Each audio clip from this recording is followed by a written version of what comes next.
राधे राधे बोलने से क्या हमारे सारे कष्ट दूर हो जाते हैं? वृंदावन नगरी, जहां हर कण में श्री कृष्ण की मधुर लीलाओं की स्मृति बसी हुई है, यमुना के तट पर खिले कदम वृक्ष, मृदंग और बांसुरी की ध्वनि से गूंजती गलियां और गोपियों की प्रेम भरी भक्ति। इस पावन भूमि में एक ब्राह्मण रहता था। वह जन्म से ही अत्यंत धार्मिक और साधु स्वभाव का था। बचपन से ही उसने श्री कृष्ण के नाम और स्वरूप में गहरी श्रद्धा पाई थी। हर सुबह वह स्नान कर यमुना जी को जल अर्पित करता, फिर मुरलीधर के मंदिर में जाकर घंटों तक भजन करता। उसके होठों पर दिन रात एक ही नाम रहता था, जय श्री कृष्णा। उस ब्राह्मण का जीवन सादगी और तपस्या से परिपूर्ण था। वह अपने लिए अधिक संग्रह नहीं करता, जो अन्न मिलता उसी में संतोष कर लेता। गांव के लोग भी उसे बहुत सम्मान देते, क्योंकि वे देखते कि वह सांसारिक विषयों में नहीं उलझता, बस प्रभु की भक्ति में ही डूबा रहता है। किंतु एक बात उसके मन में गहराई से बैठी हुई थी। वह केवल श्री कृष्ण के नाम और स्वरूप को ही सर्वोच्च मानता था। जब भी कोई भक्त मंडली राधा रानी का नाम लेती या उनके महिमा का गान करती, तो ब्राह्मण थोड़ी उपेक्षा कर देता। उसका विचार था, श्री कृष्ण ही पूर्ण पुरुषोत्तम भगवान है। जब उनका ही नाम सर्वश्रेष्ठ है, तो राधा का नाम लेने की क्या आवश्यकता? क्या श्री कृष्ण के अतिरिक्त और किसी की पूजा करनी चाहिए? यह सोचकर वह कभी राधा नाम का जप नहीं करता। उसके मन में यह विश्वास दृढ़ हो गया था कि केवल कृष्ण भक्ति ही उसे मोक्ष दिला सकती है। दिन बीतते गए, वर्षों बीत गए, ब्राह्मण की आयु भी ढलने लगी। उसके केश श्वेत हो चले थे, शरीर दुर्बल हो रहा था, परंतु हृदय में भक्ति की ज्योति प्रज्वलित ही रही। ब्राह्मण का जीवन वैसे ही चलता रहा। वह भले ही कृष्ण का अनन्य भक्त था, परंतु उसके हृदय में अभी तक राधा नाम की मधुरता और महत्व का स्पर्श नहीं हुआ था। एक दिन संध्या बेला में जब वह यमुना तट पर दीपदान कर रहा था, तभी उसके मन में एक विचार उत्पन्न हुआ। उसने आकाश की ओर निहारते हुए कहा, हे मेरे प्यारे श्री कृष्ण, जीवन के कितने ही वर्ष बीत गए, अब शरीर वृद्ध हो रहा है, परंतु मेरे मन की प्यास शांत नहीं हुई। मैं केवल आपके धाम गोलोक वृंदावन का दर्शन करना चाहता हूँ। यही मेरी अंतिम अभिलाषा है। उस रात वह सो नहीं सका। भीतर ही भीतर एक निश्चय जन्म ले चुका था। उसने मन ही मन व्रत लिया, अब मैं कठोर तपस्या करूंगा। जब तक स्वयं श्री कृष्ण मुझे दर्शन नहीं देंगे और अपने धाम ले जाने का मार्ग नहीं बताएंगे, तब तक मैं विश्राम नहीं करूंगा। अगली भोर वह उठकर यमुना स्नान करने गया। उसके बाद उसने अपने झोपड़े के द्वार पर एक छोटा सा आसन बिछाया। उसी पर बैठकर उसने आंखें मूंद ली और गहन ध्यान में लीन हो गया। अब उसकी दिनचर्या बदल गई थी। वह गांव के लोगों से कम ही मिलता, ना अन्न की इच्छा, ना वस्त्र की, बस एक लोटे में जल और थोड़ी सी फलाहार से ही दिन कटने लगे। गांव वाले उसकी इस अवस्था को देखकर आश्चर्यचकित हो गए। एक दिन एक बुजुर्ग ने उससे पूछा, पंडित जी, आप अपने को इतना कष्ट क्यों दे रहे हैं? आप तो पहले ही कृष्ण भक्त हैं। भजन कीजिए, भोग लगाइए, इतना ही काफी है। ब्राह्मण ने शांत स्वर में उत्तर दिया, भाई, केवल नाम जप और भक्ति से संतोष नहीं होता। मेरा मन अब एक ही ध्येय चाहता है, श्री कृष्ण का प्रत्यक्ष साक्षात्कार। मैं जब तक उनके धाम का द्वार नहीं देख लूंगा, तब तक इस देह को विश्राम नहीं दूंगा।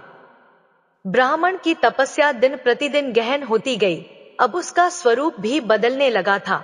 आंखें भीतर खिंच गईं, शरीर कृशकाय हो गया, परंतु चेहरे पर एक अद्भुत तेज झलकने लगा। उसकी रातें यमुना तट पर बीतती। वह तारों की ओर देखता और बांसुरी की धुन को सुनने का प्रयास करता। कभी कभी उसे लगता मानो सचमुच कहीं दूर से मुरली की मीठी तान आ रही हो। उसका हृदय भाव विभोर हो जाता और आंखों से आंसू बहने लगते। धीरे धीरे उसके भीतर यह विश्वास दृढ़ हो गया कि श्री कृष्ण अवश्य आएंगे और उसे अपने धाम का मार्ग दिखाएंगे। इस तरह माह बीत गए। एक रात पूर्णिमा का चांद आसमान में चमक रहा था। यमुना का जल दूध जैसा श्वेत दीप्त हो रहा था, उस समय ब्राह्मण ध्यान में बैठा था। अचानक उसे चारों ओर एक मधुर सुगंध का आभास हुआ। वातावरण में कदम पुष्पों की भीनी भीनी गंध छा गई। फिर उसने सुना, कहीं दूर से बांसुरी की मधुर तान गूंज रही है। वह स्वर इतना अलौकिक था कि उसका रोम रोम पुलकित हो उठा। ब्राह्मण ने नेत्र खोले और देखा, चारों ओर दिव्य आभा छा गई है। वृक्ष मानो नृत्य कर रहे हों, यमुना की लहरें गान कर रही हों, और ठीक सामने श्याम सुंदर श्री कृष्ण प्रकट हो गए हैं। उनके शरीर का रंग मेघ श्यामल था, पर उसमें अलौकिक चमक थी। पीतांबर धारण किए हुए, गले में वनमाला, हाथों में बांसुरी और सिर पर मोरपंख मुकुट। मुस्कान ऐसी कि मानो 100 चंद्रमा एक साथ खिल उठे हों। वातावरण में उनके चरणों की आहट भर से माधुर्य व्याप्त हो गया। ब्राह्मण उन्हें देखता ही रह गया, आंखें छलक आईं। वह भावविह्वल होकर भूमि पर गिर पड़ा और रोते रोते कहने लगा, प्रभु प्रभु, आज मेरा जीवन सफल हो गया। आपने दया की और मुझे दर्शन दिए। श्री कृष्ण ने मुस्कुराकर ब्राह्मण को उठाया और कहा, वत्स, तुम्हारी तपस्या ने मुझे यहाँ खींच लिया है। तुम्हारी भक्ति सच्ची है, इसलिए मैं स्वयं प्रकट हुआ हूँ। अब बताओ, तुम मुझसे क्या चाहते हो? ब्राह्मण ने कांपते स्वर में कहा, हे नाथ, मैं केवल एक ही वर चाहता हूँ, आपके धाम गोलोक वृंदावन की प्राप्ति। मुझे अपने चरणों में स्थान दे। श्री कृष्ण ने करुणा से उसकी ओर देखा और बोले, वत्स, तुम्हारी यह इच्छा अवश्य पूरी होगी। परंतु ब्राह्मण ने आश्चर्य से पूछा, परंतु क्या प्रभु? श्री कृष्ण ने मधुर स्वर में कहा, गोलोक धाम में प्रवेश का एक रहस्य है। केवल मेरा नाम जपने से वहां प्रवेश नहीं होता। वहां पहुंचने के लिए तुम्हें एक और नाम का स्मरण करना होगा, वह है राधा। यह सुनकर ब्राह्मण चकित हो गया। उसने संकोच से कहा, प्रभु, मैं तो जीवन भर केवल आपका ही नाम जपता रहा हूँ। मैं तो सोचता था कि आप ही पूर्ण पुरुषोत्तम हैं, फिर राधा नाम का उच्चारण क्यों आवश्यक है? श्री कृष्ण मुस्कुराए और बोले, वत्स, राधा रानी मेरी शक्ति है, मेरा प्राण है। जैसे फूल और सुगंध अलग नहीं हो सकते, जैसे सूरज और प्रकाश को अलग नहीं किया जा सकता, वैसे ही कृष्ण और राधा का भी भेद नहीं है। मेरे धाम में वही प्रवेश कर सकता है जो राधा नाम का जप करता है, क्योंकि वह नाम मेरे नाम से भी अधिक प्रभावशाली है। राधा नाम के बिना कृष्ण नाम अधूरा है। ब्राह्मण श्री कृष्ण के चरणों में बैठा था। उसके मन में संशय था, परंतु हृदय में अपार श्रद्धा। वह सोच रहा था, मैंने जीवन भर कृष्ण नाम का जप किया, फिर अब प्रभु कह रहे हैं कि राधा नाम सर्वोपरि है। इसमें कौन सा रहस्य छिपा है? साहस करके ब्राह्मण ने विनम्र स्वर में कहा, प्रभु, मैं अज्ञान हूँ, कृपया मेरे संशय को दूर कीजिए। क्या वास्तव में राधा नाम आपके नाम से भी श्रेष्ठ है, और यदि हाँ, तो क्यों? श्री कृष्ण मुस्कुराए। उनके नेत्रों में अपार प्रेम झलक रहा था। उन्होंने ब्राह्मण का हाथ अपने हाथ में लिया और बोले, वत्स सुनो, राधा नाम में ऐसा रहस्य छिपा है जिसे देवता भी जानने की लालसा रखते हैं। श्री कृष्ण ने आगे कहा, राधा केवल मेरा नाम नहीं, बल्कि मेरी आत्मा है। वह शक्ति है, वह करुणा है, वह प्रेम का सागर है। मैं आनंद स्वरूप हूँ, परंतु आनंद देने वाली शक्ति राधा है।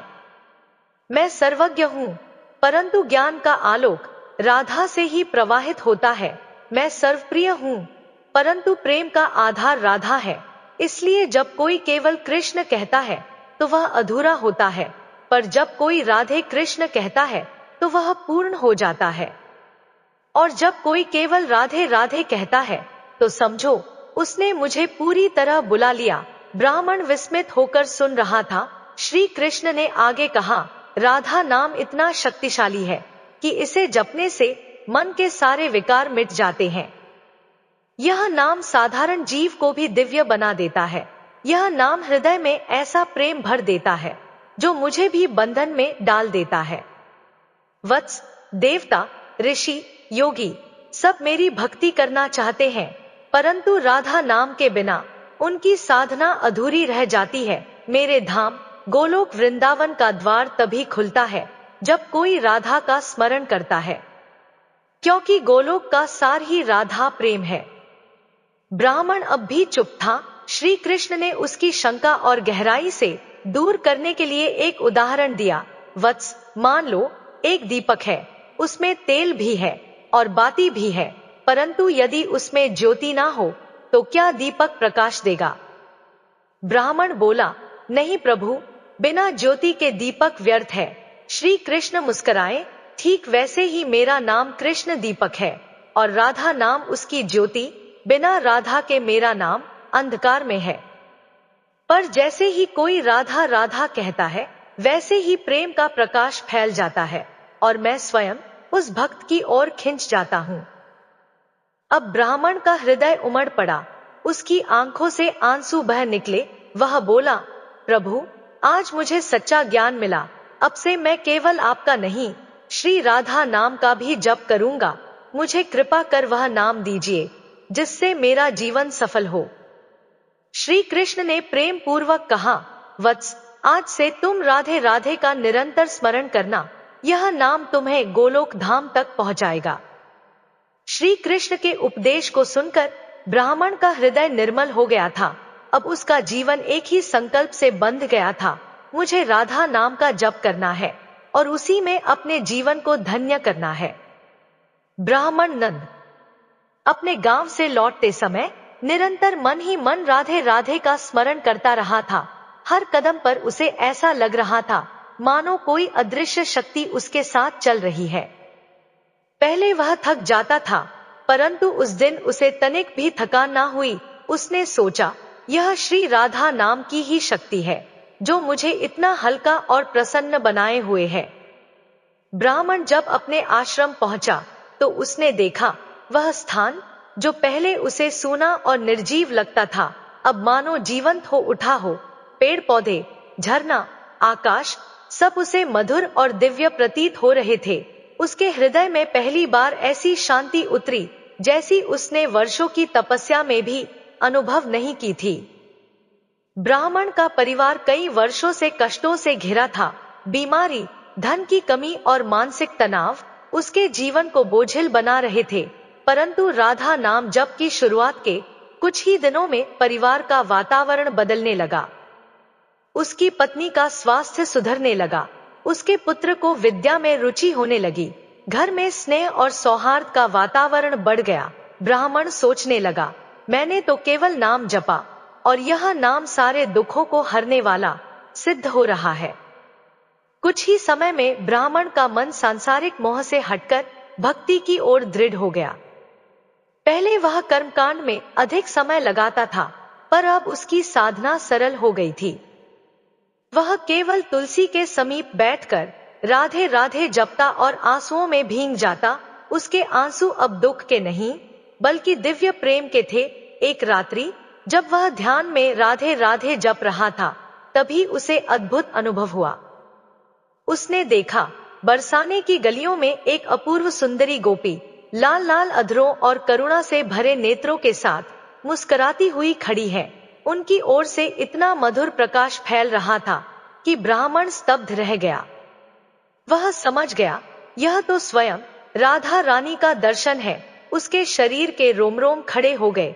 वह रो पड़ा और बार बार कहने लगा, जय श्री राधे, जय श्री राधे।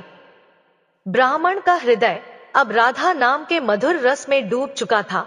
वह समझ चुका था कि राधे राधे ही भक्ति का सार है और यही जीवन का परम सत्य है। एक सुबह तुलसी के समीप बैठकर जब वह राधे राधे का जप कर रहा था, तभी उसके भीतर से एक स्वर उठा, यह नाम केवल मेरे लिए ही नहीं अपितु पूरे संसार के लिए है। उसने निश्चय किया, अब मैं इस राधा नाम की महिमा को गांव गांव नगर नगर तक पहुंचाऊंगा। ब्राह्मण ने सबसे पहले अपने ही गांव से आरंभ किया। वह लोगों को बुलाता और उन्हें कहता, भाइयों और बहनों, कृष्ण नाम जितना मधुर है उससे भी अधिक सुगंधित है राधा नाम। श्री कृष्ण तो तभी प्रसन्न होते हैं जब उनके कानों में राधा नाम की ध्वनि पहुंचती है। लोग आश्चर्यचकित होकर पूछते, हे ब्राह्मण, हमने तो सदैव कृष्ण का ही नाम सुना है, क्या राधा का नाम भी उतना ही प्रभावी है? ब्राह्मण मुस्कुराकर उत्तर देता, राधा नाम के बिना कृष्ण का नाम अधूरा है। राधा ही वह शक्ति है जिनसे कृष्ण का लीला स्वरूप प्रकट होता है। जैसे बिना सूर्य की किरणों के प्रकाश नहीं मिलता, वैसे ही राधा के बिना कृष्ण की पूर्णता नहीं होती। एक दिन गांव की एक विधवा स्त्री जो लंबे समय से बीमारी से पीड़ित थी, ब्राह्मण के पास आई।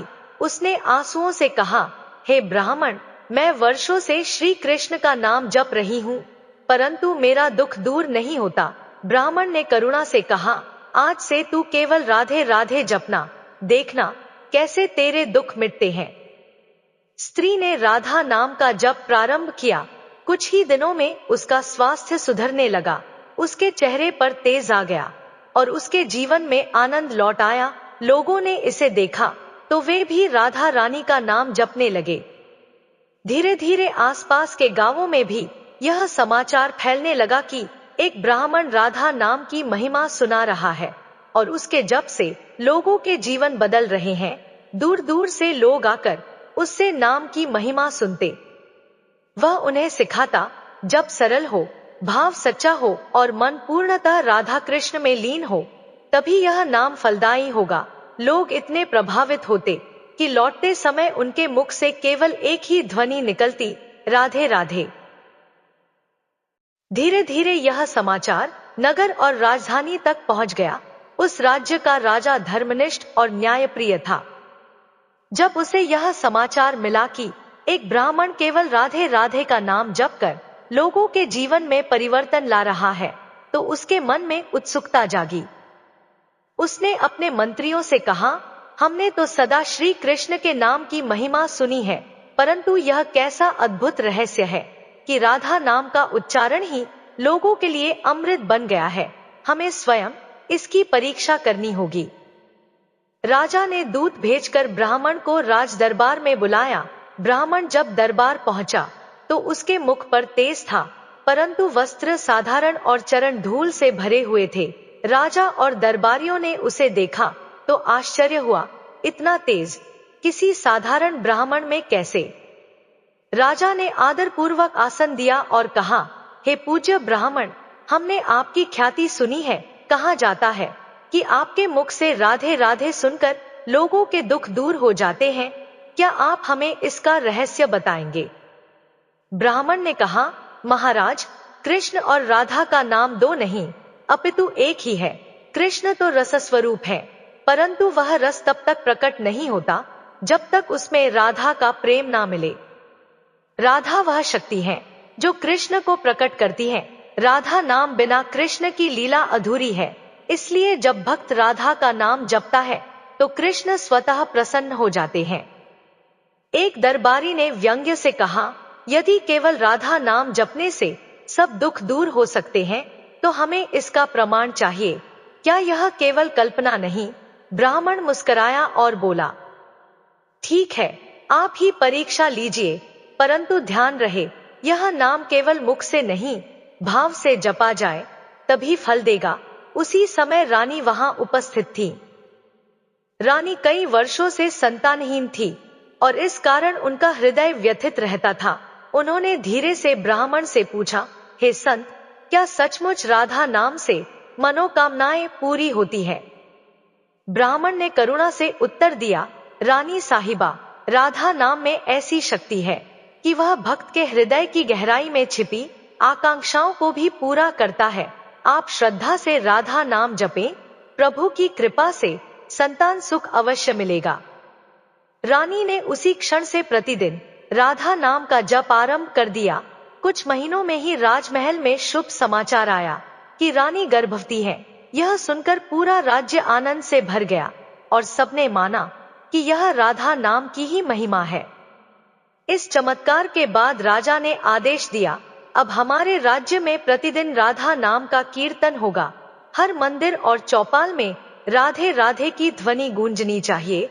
उस दिन से राजमहल में, नगर में और गांवों में केवल एक ही स्वर सुनाई देने लगा, श्री राधे राधे। राजा ने ब्राह्मण को राजगुरु बनाने का प्रस्ताव रखा, परंतु ब्राह्मण ने विनम्रता से कहा, महाराज, मैं केवल राधा नाम का दास हूँ। मुझे किसी पद, धन या मान सम्मान की आवश्यकता नहीं। मेरा एक ही कार्य है, संसार में राधा नाम की महिमा का प्रचार। मित्रों, वृंदावन से पास एक गांव में श्रीधर नामक वृद्ध ब्राह्मण रहते थे। उन्होंने जीवन भर यज्ञावन किए, शास्त्र पढ़े और प्रवचन दिए। लोग उन्हें बड़ा ज्ञानी और धर्मात्मा समझते थे, परंतु भीतर ही भीतर वे एक भूल कर रहे थे। भक्ति को केवल कर्मकांड समझ बैठे थे। उनके हृदय में अहंकार था, मैं इतना पूजा करता हूँ, मुझे अवश्य स्वर्ग मिलेगा। समय की गति अटल है, समय किसी का इंतजार नहीं करता। दिन बीतते बीतते अब श्रीधर वृद्ध हो चुके थे। शरीर कमजोर हो गया था, हाथ कांपने लगे थे, आंखों की ज्योति धुंधली पड़ गई थी। वह अब पहले की तरह पूजा पाठ भी नहीं कर पाते थे, पर मन में वही पुराना गर्व था, मैंने जीवन भर यज्ञावन किए हैं, मेरा क्या बिगड़ेगा। धीरे धीरे श्रीधर को रातों में अजीब सपने आने लगे। कभी वे गहरे अंधकार में गिरते, कभी भयानक प्राणियों से घिर जाते। उनका मन अशांत रहने लगा। एक दिन गांव का एक बालक उनके आंगन में खेलते खेलते बोला, पंडित जी, आपके घर के ऊपर काले कौवे मंडरा रहे हैं। माँ कहती है यह शुभ संकेत नहीं है। बालक की बात सुनकर वे चौंक गए। उन्हें भीतर ही भीतर लगने लगा कि मृत्यु अब दूर नहीं। एक रात वे अपने बिस्तर पर लेटे हुए थे। अचानक कमरे में ठंडी हवा बहने लगी, दीपक की लौ कांपने लगी और बुझ गई। चारों ओर गहरा अंधकार छा गया। अचानक उन्हें लगा कि कोई उनके पास खड़ा है। धीरे धीरे दो भयानक आकृतियां सामने आईं, लंबे चौड़े, काले, लाल आंखों वाले और हाथों में फंदा लिए हुए। वे थे यमदूत। उनकी आवाज गूंजी, श्रीधर, तुम्हारा समय पूरा हो गया है, हमारे साथ चलो। श्रीधर का हृदय धड़कने लगा। उन्होंने जीवन भर पढ़े शास्त्रों और मंत्रों को याद करने की कोशिश की, पर आश्चर्य, कुछ भी याद नहीं आया। जितने भी श्लोक, जितने भी मंत्र उन्होंने पढ़े थे, सब जैसे हवा हो गए। उनका शरीर पसीने से भीग गया। उन्होंने कांपते स्वर में कहा, हे देवताओं, मुझे बचाओ। हे मंत्रों, मुझे सहारा दो। हे यज्ञ और हवन, अब मुझे क्यों छोड़ दिया। लेकिन कोई उत्तर नहीं मिला। कमरा और भी अंधकारमय होता जा रहा था और यमदूत धीरे धीरे उनकी ओर बढ़ रहे थे। उसी गांव में एक साधारण स्त्री रहती थी, जिसे लोग ग्वालिन कहते थे। उसका जीवन श्रीधर जैसा वैभवशाली नहीं था। ना तो उसके पास धन था, ना शास्त्रों का ज्ञान, ना ऊंचे कर्मकांड। वह रोज भोर में उठती, गायों का दूध दोहती, घर का चूल्हा जलाती और बच्चों को संभालती। लेकिन एक बात उसे सबसे अलग बनाती थी, उसकी जिह्वा पर हर समय राधा नाम का स्मरण। ग्वालिन पढ़ी लिखी नहीं थी, पर उसका विश्वास अटूट था। वह कहती, जिनके मुख पर राधे नाम है, उनके जीवन से कभी दुख लंबे समय तक नहीं टिकते। एक दिन गांव में खबर फैली, श्रीधर ब्राह्मण मृत्युशैया पर हैं। वे बहुत भयभीत हो गए हैं। यमदूत उनके पास खड़े हैं। यह सुनते ही ग्वालिन का हृदय करुणा से भर गया। उसने सोचा, जीवन भर पूजा पाठ करने वाले पंडित जी भी मृत्यु के समय डरे हुए हैं। काश उन्हें कोई सच्चा सहारा मिल जाए। वह बिना समय गवाए वहां पहुंची। गांव वाले पहले ही इकट्ठा थे। सब स्तब्ध खड़े थे, क्योंकि पंडित जी जोर जोर से कांप रहे थे। ग्वालिन धीरे से उनके पास गई और उनके बिस्तर के पास बैठ गई। उसने बड़े कोमल स्वर में कहा, बाबा, डरिए मत। यह समय शास्त्र पढ़ने का नहीं है। यह समय केवल नामस्मरण का है। बस एक बार मेरे साथ बोलिए, राधे राधे। श्रीधर ने कमजोर आंखों से ग्वालिन को देखा। उन्हें आश्चर्य हुआ कि यह साधारण स्त्री, जिसके पास ना कोई विद्या है ना वैभव, आज कितनी निर्भीक होकर उन्हें सहारा दे रही है। यह वही क्षण था जब श्रीधर को पहली बार एहसास हुआ, जिस भक्ति को मैं तुच्छ समझता था, वही आज मेरी मुक्ति का मार्ग है। साधारण ग्वालिन की राधे राधे कहीं अधिक शक्तिशाली है मेरे सारे यज्ञ और हवन से। उसका स्वर ऐसा था मानो अंधेरे में दीपक जल गया हो। श्रीधर कांपते हुए बोले, क्या केवल नाम लेने से ही मुक्ति मिल सकती है? ग्वालिन ने आत्मविश्वास से मुस्कुराकर कहा, हाँ बाबा, राधा नाम में वह शक्ति है कि मृत्यु का भय भी दूर हो जाए। आप बस एक बार हृदय से बोलकर देखिए। श्रीधर ने कांपते होठों से धीरे धीरे कहा, राधे राधे। जैसे ही यह नाम उनके मुख से निकला, पूरा कमरा बदल गया। जो अंधकार था वह तुरंत प्रकाश में बदल गया। चारों ओर से दिव्य सुगंध आने लगी। यमदूत सहमकर पीछे हट गए। उनकी आंखों से भय झलकने लगा। गांव के लोग जो वहां उपस्थित थे स्तब्ध होकर यह दृश्य देखने लगे। जैसे ही श्रीधर ने दूसरा बार कहा, राधे राधे, उनके चेहरे पर भय मिटने लगा और एक अजीब सी शांति उतर आई। यमदूत आपस में बड़बड़ाने लगे, यह कैसे संभव है? हम जिस आत्मा को लेने आए थे वह अब हमारे वश में क्यों नहीं है? ग्वालिन मुस्कुराते हुए बोली, यही है राधा नाम का प्रभाव। जिसके मुख से यह नाम निकले उस पर यमराज का अधिकार नहीं चलता। धीरे धीरे पूरा वातावरण मंदिर की तरह पवित्र हो गया। जहां अभी भय और करुण क्रंदन था वहां अब भक्ति और आनंद का अनुभव होने लगा। गांव के लोग भी स्वतः बोलने लगे, राधे राधे। अचानक कमरा कुमकुम और पुष्प की सुगंध से भर गया। स्वयं श्री राधा रानी वहां प्रकट हुई। संगीत सी मधुर वाणी, कमल सी कोमल मुस्कान। उन्होंने वृद्ध की ओर देखकर कहा, वत्स, तूने मेरे नाम का स्मरण किया। राधा नाम लेने वाला कभी अकेला नहीं रहता। तेरे सारे पाप उसी क्षण नष्ट हो गए। यमदूत विवश होकर बोली उठे, हमारा यहाँ कोई अधिकार नहीं है। राधा नाम का सेवक श्री कृष्ण के धाम का अधिकारी है। यह कहकर वे तुरंत वहां से अदृश्य हो गए। अब श्रीधर के शरीर का कंपन रुक गया।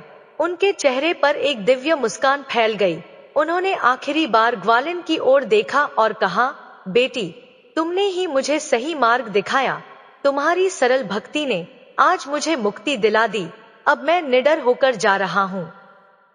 इतना कहते ही उन्होंने मधुर स्वर में कहा, राधे राधे, और उनके प्राण शांत हो गए। श्रीधर का शरीर शांत पड़ा था, परंतु उनकी आत्मा अब एक नई दुनिया की ओर बढ़ रही थी। जैसे ही उनके प्राण निकले, उन्होंने स्वयं को अद्भुत हल्के और उज्जवल स्वरूप में पाया। उनका पुराना जर्जर शरीर पीछे छूट गया था। अब वे तेजस्वी, युवा और चमकदार रूप में थे। उनके चारों ओर सुगंधित पुष्पों की वर्षा हो रही थी और मधुर वीणा की ध्वनि गूंज रही थी। उनके पास खड़ी थी स्वयं राधा रानी। उनका मुस्कुराता चेहरा और करुणा भरी आंखें आत्मा को आश्वस्त कर रही थी। उन्होंने अपने हाथ से श्रीधर की आत्मा को थामा और बोली, अब तुम्हें किसी भय की आवश्यकता नहीं। राधे नाम की शरण लेने वाला कभी अधोलोक में नहीं जाता। अब मैं स्वयं तुम्हें अपने श्री कृष्ण के धाम तक ले जाऊंगी। श्रीधर भावविह्वल हो गए। आंखों से आंसू बहने लगे और वे बोले, हे माँ, मैं आपके चरणों के योग्य नहीं था, फिर भी आपने मुझे स्वीकार कर लिया। यह मेरा सबसे बड़ा सौभाग्य है। जैसे ही राधा रानी ने उन्हें साथ लिया, एक स्वर्णिम मार्ग आकाश में खुल गया। उस मार्ग पर असंख्य देवदूत नृत्य कर रहे थे, गंधर्व गा रहे थे, राधे राधे। वह मार्ग इतना सुंदर था कि वहां ना कोई अंधकार था, ना कोई भय, बस प्रेम, शांति और आनंद की तरंगें बह रही थी। रास्ते में उन्होंने देखा कि यमदूत भयभीत होकर एक ओर खड़े हैं। यमराज स्वयं प्रकट हुए और उन्होंने राधा रानी को प्रणाम किया। यमराज बोले, हे देवी, आपका नाम अमोघ है। जिसने राधे नाम लिया उस आत्मा पर अब मेरा कोई अधिकार नहीं। श्रीधर अब आपकी शरण में है, मैं उन्हें प्रणाम करता हूँ। यह सुनकर श्रीधर को और भी विश्वास हो गया कि राधे नाम कितना महान है। दिव्य मार्ग पार करने के बाद वे एक अद्भुत लोक में पहुंचे। वहां ना कोई दुख था, ना मृत्यु, ना रोग, ना पाप, हर और प्रेम का वातावरण था। झीलों में कमल खिले थे, हर दिशा में मोर नृत्य कर रहे थे और वृक्षों से मधुर फल झर रहे थे। उस लोक के बीच एक दिव्य धाम था, गोलोक वृंदावन। वहां स्वयं श्री कृष्ण खड़े थे। उनकी बांसुरी की मधुर ध्वनि ने श्रीधर की आत्मा को मोहित कर लिया। श्री कृष्ण ने मुस्कुराते हुए कहा, श्रीधर, तुम्हारा स्वागत है। तुमने अंतिम क्षण में मेरी प्रिय राधा का नाम लिया, इसलिए अब तुम सदैव हमारे संग रहोगे। श्रीधर ने रोते हुए चरणों में प्रणाम किया और बोले, प्रभु, मुझे आज समझ आया कि जीवन भर मैंने ग्रंथ पढ़े, किंतु सच्ची भक्ति केवल नामस्मरण से ही मिलती है। इधर श्रीधर की मृत्यु के बाद जब उनकी चिता जलाई गई, गांव वालों ने एक अद्भुत दृश्य देखा। आकाश में दिव्य पुष्प वर्षा हो रही थी और मधुर गंध सर्वत्र फैल गई थी। कई लोगों ने तो यह भी देखा कि श्रीधर की आत्मा एक दिव्य प्रकाशपुंज बनकर आकाश की ओर उठी और राधे राधे की ध्वनि के बीच विलीन हो गई। गांव वाले आश्चर्यचकित थे। उन्होंने आपस में कहा, हमने अपने जीवन में कभी किसी की मृत्यु के बाद ऐसा दृश्य नहीं देखा। निश्चय ही राधे नाम का चमत्कार है। श्रीधर ने अंत समय में राधा रानी का स्मरण किया, इसलिए उन्हें ऐसी अद्भुत मुक्ति मिली। मित्रों, मृत्यु के बाद भी अमरता केवल नाम स्मरण से मिलती है। राधे नाम सिर्फ व्यक्ति को ही नहीं, बल्कि पूरे समाज को बदल सकता है। जो व्यक्ति सच्चे हृदय से इस नाम को ग्रहण करता है, उसका जीवन और मृत्यु दोनों पवित्र हो जाते हैं। इस प्रकार श्रीधर की कथा हमें यह सिखाती है कि जीवन का सबसे बड़ा धन ना सोना है, ना रत्न, बल्कि श्री राधा रानी का नाम है। जो इसका स्मरण करता है, वह मृत्यु से परे होकर श्री कृष्ण और राधा रानी के दिव्य धाम में स्थान पाता है। तो मित्रों, कहानी कैसी लगी कमेंट करके जरूर बताएं। साथ ही वीडियो को लाइक शेयर करें और हमारे चैनल को सब्सक्राइब करें। राधे राधे।